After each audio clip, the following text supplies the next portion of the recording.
Well, good evening, ladies and gentlemen.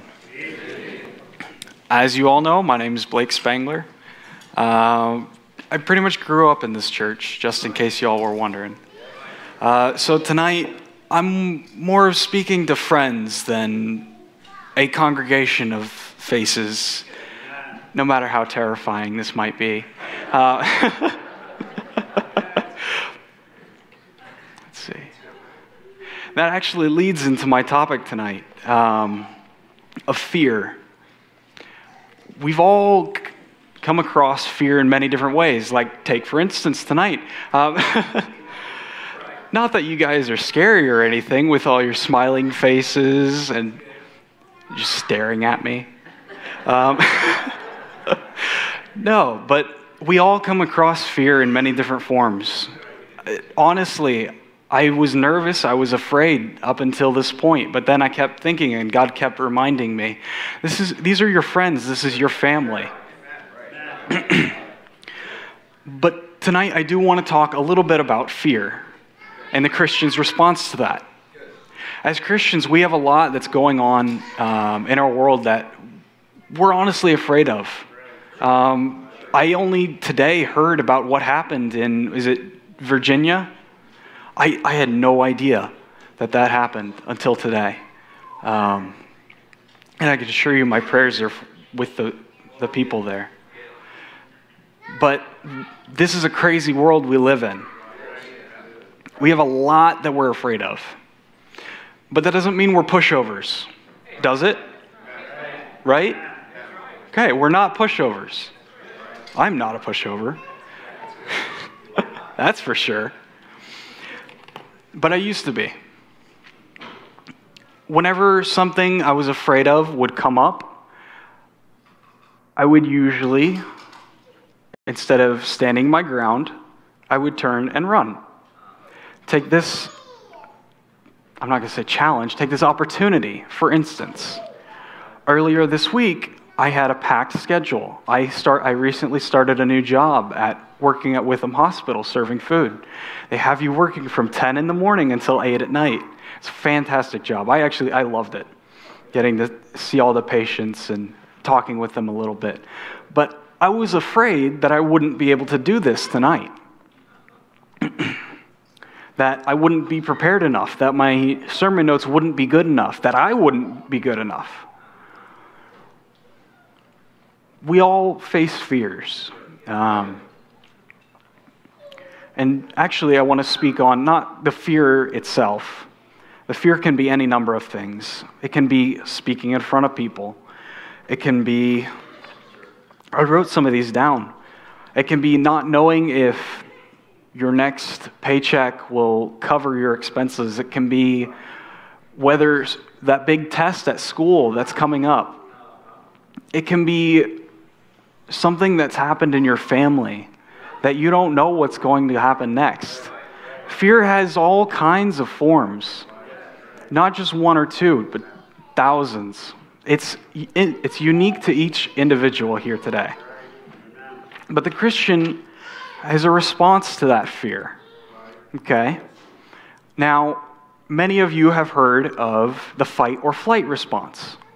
When your body is scared, it produces adrenaline, and that adrenaline can either take you in two directions when you encounter that fear. You can either fight it, or you can flee.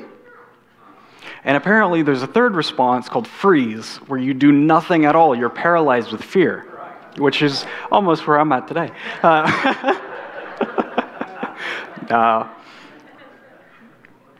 But that got me thinking of examples in the Bible where we see those three responses to fear. Okay? Let's see. Firstly, I want to look at flee, to get away, to run away. And I found 3 examples of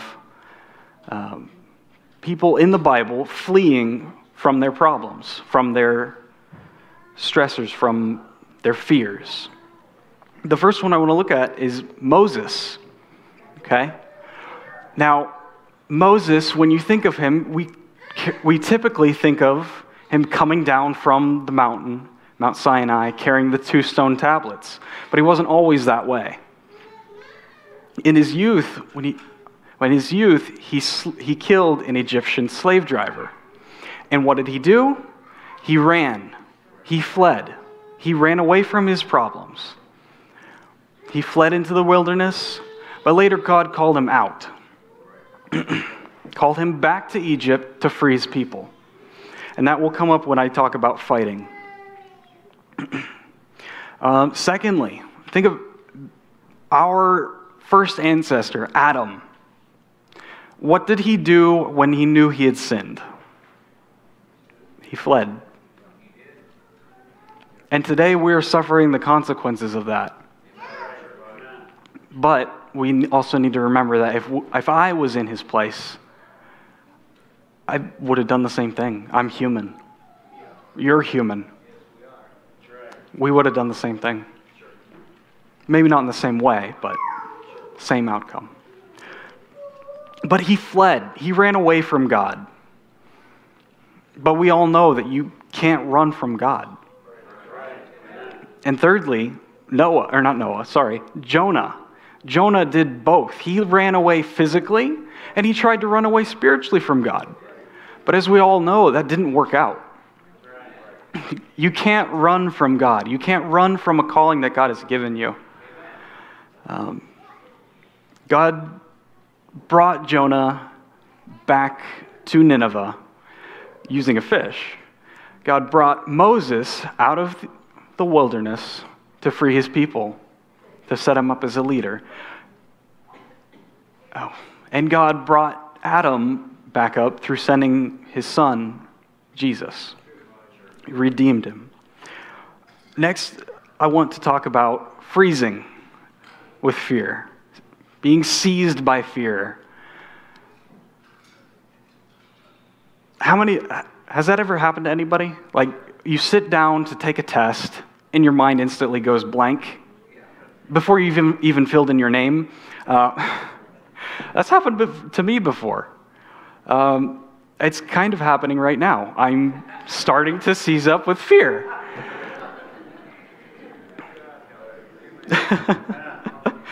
But our biblical examples, we see Israel fighting at the Valley of Elah, fighting the Philistines until Goliath comes out. Then what does Israel do?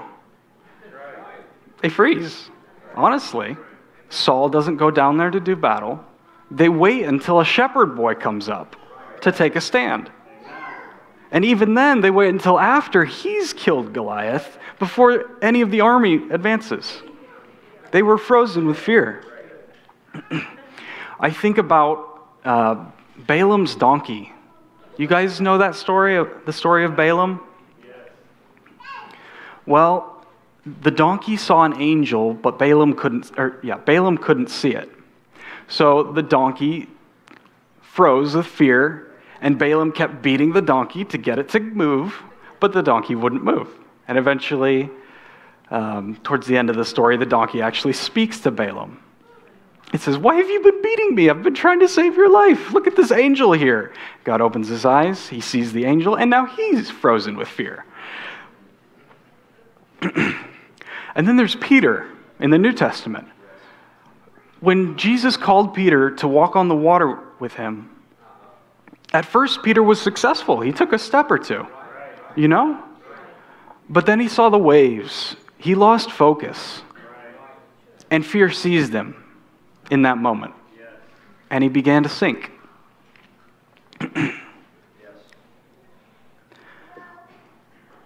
Now, before I get to this last point, I just want to tell you guys that for the longest time, I have been one of those two cases. I would either freeze or I would run away from my problems. But no more. I've read this poem, and it's stuck with me. It's called The Fighter. I fight a battle every day against discouragement and fear. Some foes stand always in my way. The path ahead is never clear. I must forever be on guard against the doubts that sulk along. I get ahead by fighting hard, but fighting keeps my spirit strong. I hear the croakings of despair, the dark predictions of the weak. I find myself pursued by care, no matter what the end I seek. My victories are small and few, it matters not how hard I strive. Each day the fight begins anew, but fighting keeps my hopes alive. My dreams are spoiled by circumstance, my plans are wrecked by fate or luck. Some hour perhaps will bring my chance, but that great hour has never struck. My progress has been slow and hard. I've had to climb and crawl and swim, fighting for every stubborn yard, but I have kept on fighting trim. I have to fight my doubts away and be on guard against my fears. The feeble croaking of dismay has been familiar through the years. My dearest plans keep going wrong.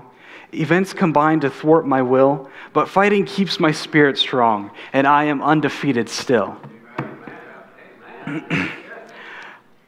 Your guard up. The Christian also has a stance, and that is on his knees. And I want to say, it's not on his knees cowering, it's on his knees praying. The Christian fights on his knees in prayer. And I found 4 examples of this kind of fighting, this style of fighting, you might want to call it. I think of Joshua before the Battle of Jericho. He fought on his knees. I think of Daniel after the decree had went out that nobody was to pray to any other god. What did he do? He immediately went up and started fighting on his knees in prayer. And then there's Jesus, the ultimate example of a warrior, a fighter. He fought so hard in Gethsemane that blood dripped like sweat. I don't know about you guys, but I want to be a fighter like that.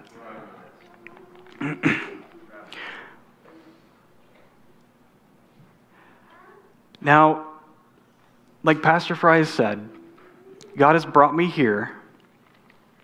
Everything that I've gone through so far has led me up to here. Now, I don't mind if you guys forget who I am. I don't mind if you forget my face and don't recognize me anymore. I just want you to know that Christians are not pushovers. We're fighters. So keep fighting. And I hope you learned something today. Pastor Fry.